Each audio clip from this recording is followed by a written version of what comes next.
Selamat pagi pemirsa, kembali lagi bersama kami di acara kali ini. Telah hadir ahli hukum tata negara yaitu Bapak Satya Adi Subagja dan MC yang akan memandu acara kami hari ini.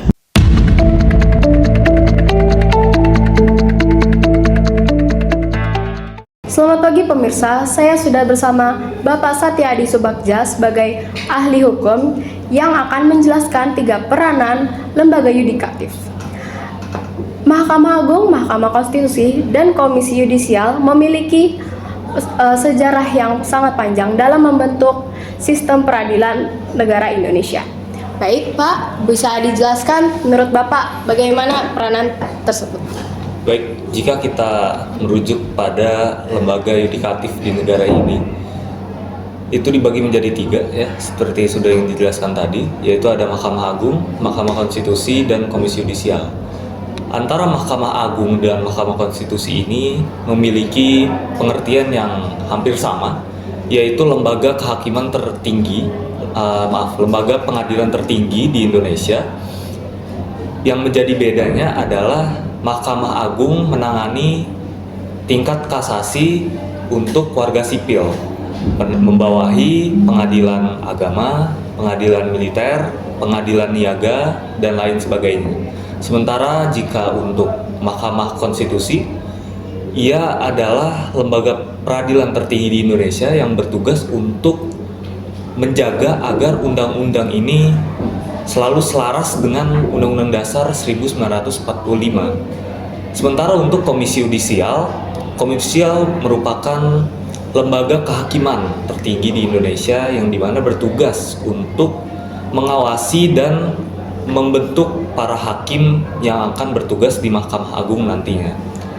Selanjutnya adalah mengenai perbedaan putusan antara Mahkamah Agung dan juga Mahkamah Konstitusi.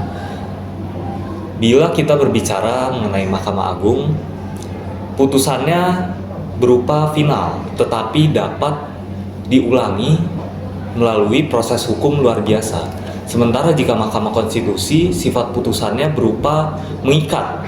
Jadi, baik mayoritas rakyat tidak menyetujui, apabila putusan sudah ketok palu, maka sifatnya final dan tidak bisa diganggu-gugat lagi. Selanjutnya adalah pemilihan para hakim.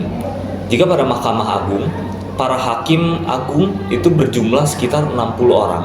Sementara jika Mahkamah Konstitusi, para hakim berjumlah 9 orang maksimal. Lalu untuk pemilihan para hakim, Mahkamah Agung dipilih oleh Komisi Yudisial. Sementara jika Mahkamah Konstitusi itu kombinasi di antara Presiden, Mahkamah Agung, dan juga DPR. Saya rasa begitu. Baik, terima kasih Pak Adi atas penjelasannya. Setelah ini ada simulasi dari penjelasan 3 peranan tersebut. Berikut simulasinya.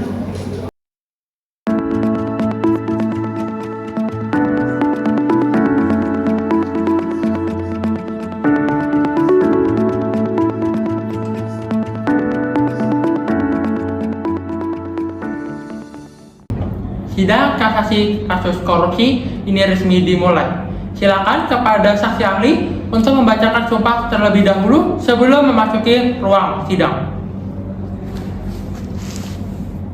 Saya bersumpah sebagai saksi ahli akan memberikan pernyataan sesuai dengan keahlian bidang saya dengan sebenar-benarnya.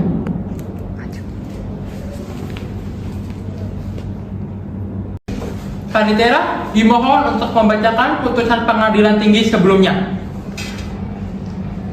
Pengadilan Tinggi memvonis terdakwa dengan hukuman 10 tahun penjara dan denda sebesar 2 miliar rupiah. Namun, terdakwa mengajukan kasasi. Yang mulia, klien kami menilai vonis tersebut tidak sesuai dengan fakta yang ada.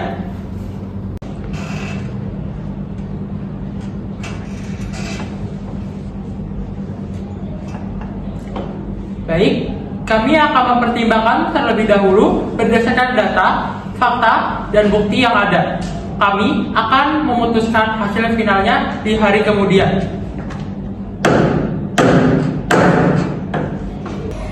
Pemirsa, setelah menyaksikan video simulasi Mahkamah Agung, selanjutnya kami akan menayangkan simulasi dari Mahkamah Konstitusi.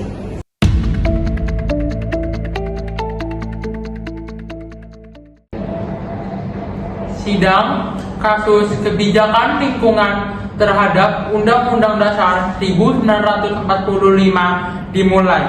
Penggugat, silakan bacakan argumentasi Anda. Kami memohon agar undang-undang ini dinyatakan tidak sah karena merugikan hak rakyat atas lingkungan hidup. Pasal ini melanggar pasal 28 UUD 1945 yang menjamin atas hak lingkungan hidup yang baik dan sehat.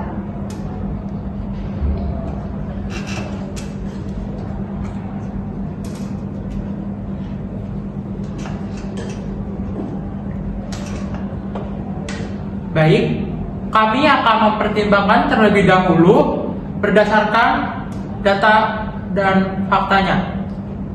Setelah itu, kami akan memutuskan kebijakan yang tidak akan merugikan siapapun.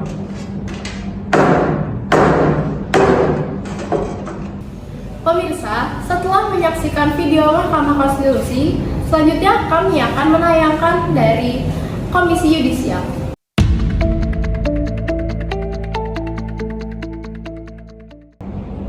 Baik, sidang perkara pelanggaran kode etik akan dimulai. Kami menerima laporan adanya dugaan pelanggaran kode etik oleh seorang hakim. Silakan sampaikan laporan Anda. Saya menduga ada ketidakadilan dalam sidang saya. Hakim terlihat memihak lawan. Baik, kami akan memverifikasi laporan Anda dan memanggil pihak terkait untuk pemeriksaan lebih lanjut. Sekian simulasi video dari ketiga peranan lembaga negara. Saya kembalikan ke reporter. Baik, terima kasih kepada pemirsa yang telah menyaksikan acara kami hari ini. Saya pamit undur diri, terima kasih, selamat siang dan sampai jumpa.